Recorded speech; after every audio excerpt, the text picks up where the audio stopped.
Hello everyone, आज के lecture में हम सेंट्रल फोर्स के फॉर्मूला डिस्कस करेंगे। इसका पीडीएफ का लिंक मैं आपको डिस्क्रिप्शन में दे दूंगी, वहां से आप पीडीएफ ले सकते हैं। तो ये शुरू करते हैं। देखिए, सेंट्रल फोर्स जो होते हैं, जो कि ऐसे फोर्स जो कि क्या हो, रेडियल डायरेक्शन में हो। इट कैन बी पॉजिटिव और it can be negative. Negative sign से मतलब क्या है कि जो चीज़ अट्रैक्टिव हो। अट्रैक्टिव का मतलब जो टुवार्ड द सेंटर हो। पॉजिटिव साइन का मतलब है कि जो कि अवे फ्रॉम द सेंटर हो, रिपल्सिव हो। तो ये दोनों डायरेक्शन में लग सकते हैं। It can be toward the centre और away from the centre. Central force के ऊपर जो टॉर्क रहता है वो हमेशा जीरो रहता है। क्यों रहता है? क्योंकि टॉर्क क्या होता है, आर क्रॉस एफ होता है ना। और एफ क्या है? रेडियल फोर्स है। तो r cap cross r cap क्या आ जाएगा? आपका जीरो आ जाएगा। इस वजह से टॉर्क जीरो है। टॉर्क जीरो है तो टॉर्क को आप लिखते हैं D L over D T. तो ये टर्म जीरो, तो आप कह सकते हैं एल यहाँ पे क्या रहता है? कांस्टेंट रहता है। जिस वजह से मोशन जो होता है इसका प्लेनर मोशन होता है हमेशा ही। क्योंकि आप आर डॉट एल निकालोगे तो वो जीरो आएगा। और एल क्या होता है? ओरिएंटेशन के हमेशा परपेंडिकुलर होता है। इस वजह से जो आपका मोशन है वो क्या रहेगा? प्लेनर रहेगा। वेलोसिटी को रेडियल फॉर्म में हम इस तरीके से लिख सकते हैं, v equal to r dot r cap r theta dot theta cap. इसी से अगर एंगुलर मोमेंटम लिखना हो तो उसको हम एम आर स्क्वायर ओमेगा लिखते हैं या m r square theta dot लिख सकते हैं। एरियल वेलोसिटी जो रहती है half r square theta dot रहती है। अगर आप यहाँ से थीटा डॉट की वैल्यू लिखें यहाँ पे तो ये आ जाएगी एल ओवर टू एम। तो एल कॉन्स्टेंट, तो आप कह सकते हैं कि एरियल वेलोसिटी भी वहाँ पे क्या रहती है? कॉन्स्टेंट रहती है। एक्सेलरेशन जो होता है पोलर फॉर्म में वो होता है r double dot plus r dot theta dot square r cap. और दूसरा जो कंपोनेंट होता है two r dot theta dot plus r theta double dot theta cap. क्योंकि आपका जो फोर्स है वो सिर्फ रेडियल फोर्स है, इसलिए ये कंपोनेंट आपका क्या चला जाएगा? जीरो चला जाएगा। और एक्सेलरेशन सिर्फ क्या रह जाएगा? For central force r double dot plus r dot theta dot square r cap. ठीक है, ये भी आपने ध्यान में रखना है। अब जो आपके पाथ होता है पार्टिकल का सेंट्रल फोर्स में, उसकी डिफरेंशियल इक्वेशन को हम इस तरीके से बताते हैं, कर्ल स्क्वायर यू और curl theta square plus u equal to minus m over r square u square f of r, जहाँ पे यू क्या है? वन ओवर आर है। ये सभी सेंट्रल फोर्स के लिए वैलिड है। अब two dimension central force problem को one dimensional central force problem में जब हम कन्वर्ट करते हैं, जैसे एनर्जी हम क्या लिखते हैं? Kinetic energy plus potential energy. Potential energy किसी भी फॉर्म की हो सकती है। It can B gravitational, electrostatic या हार्मोनिक केस। ठीक है, सेंट्रल फोर्स की एनर्जी है ये। अब यहाँ पे क्या है कि जो आपकी v है, जैसे वेलोसिटी जो हमने लिखी थी अभी अभी, क्या लिखा था? R dot r cap r theta dot theta cap. तो एनर्जी ये आ जाएगी वी स्क्वेयर, यहाँ पे लिख दिया हमने। अब यहाँ पे ये क्या आ गई? Half m r dot square, ठीक है, प्लस एल स्क्वेयर। ये टर्म को हम कहते हैं पोटेंशियल एनर्जी टर्म, और इसको लिखते हैं वी इफेक्टिव। तो वी इफेक्टिव हमारा क्या आ जाएगा? L square over two m r square plus V r. यानी कि जो चीज़ टू डायमेंशन में वी आर परफॉर्म करता है वही चीज़ वन डायमेंशन में वी इफेक्टिव परफॉर्म करता है। बहुत इंपॉर्टेंट रिजल्ट है। जो क्वेश्चन बनते हैं हमेशा इसी से बनते हैं, वी इफेक्टिव से ही क्वेश्चन आते हैं आपके। आप देखिए जो आपकी कई तरह के पोटेंशियल जैसे आएंगे, किस फॉर्म के होंगे, इस तरह का ग्राफिकल रिप्रेजेंटेशन आपको पता होनी चाहिए। मान लो अगर आपके पास कर्व इस तरीके की है, a over x raise to power m minus b over x raise to power n, m is greater than n है तो कर्व की फॉर्म इस तरीके की होगी। एम लेस देन एन है तो कर्व की फॉर्म इस तरीके की होगी। एम इक्वल टू एन है और ए ग्रेटर देन बी है तो ये बनेगा, ए लेस देन बी है तो ये बनेगा।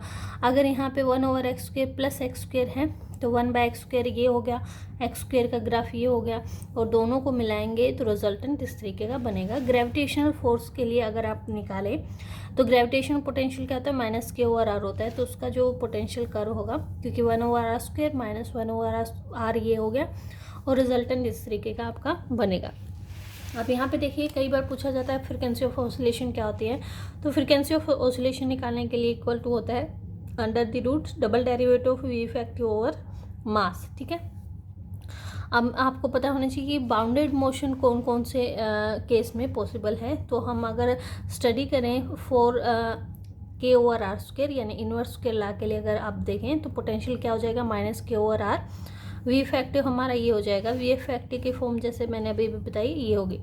अगर पार्टिकल के पास एनर्जी E1 के इक्वल है तो यहाँ पे ऑर्बिट कैसा होगा? उसका सर्कुलर होगा, और ये एनर्जी क्या होगी? मिनिमम एनर्जी होगी, जो कि वी इफेक्टिव मिनिमम की इक्वल होगी। ठीक है, अगर उसके पास E2 एनर्जी है तो जो उसका पाथ होगा वो कैसा होगा, इलिप्टिकल होगा। अगर उसके पास एनर्जी E3 है जो कि इक्वल टू 0 है तो उसका पाथ पैराबोला होगा। E4 है तो उसका पाथ कैसा होगा, हाइपरबोलिक होगा।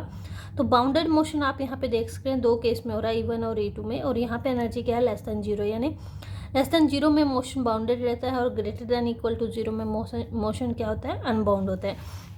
कोनिक सेक्शन की अगर इक्वेशन लिखें तो वो क्या हो जाएगी, सम L over R plus 1 plus E cos of theta. यहाँ पे E एसेंट्रिसिटी है, L कैपिटल L स्क्वायर यहाँ पे एंगुलर मोमेंटम हो गया ओवर M के यहाँ पे ये कॉन्स्टेंट आपका है, ठीक है।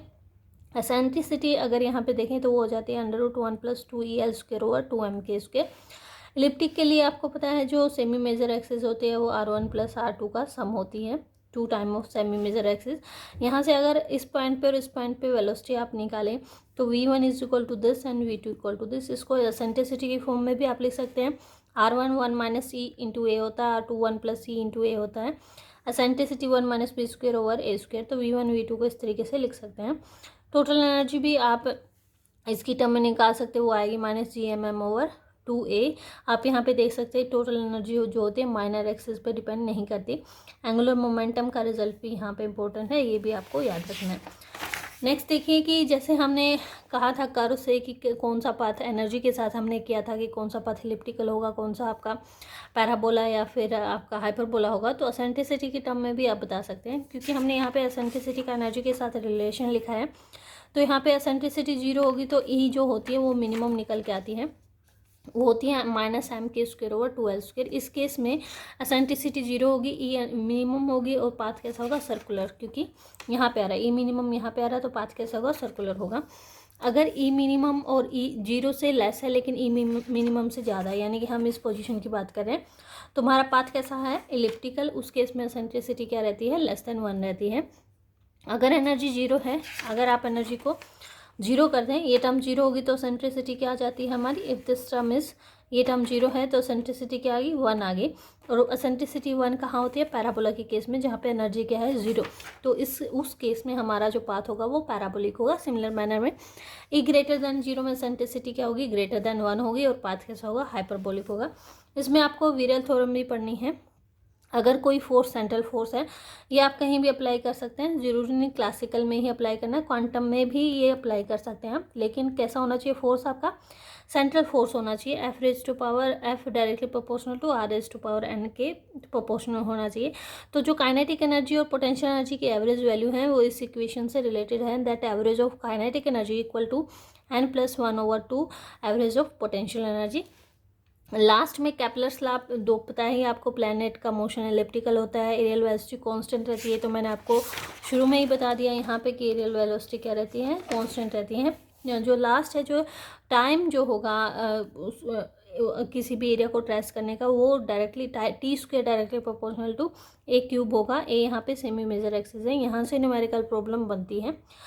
नेक्स्ट लेक्चर में हम इसके PYQ डिस्कस करेंगे। Thank you.